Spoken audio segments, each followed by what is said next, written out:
Вітаю у майстерні Фенікс, де ваш велосипед отримає нове життя.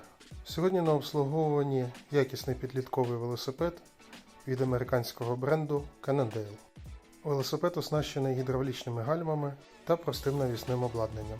Як завжди, буде проведено повне технічне обслуговування з мийкою, чищенням, перебіркою, змащенням та правильним налаштуванням. Подробиці дивіться далі у відео.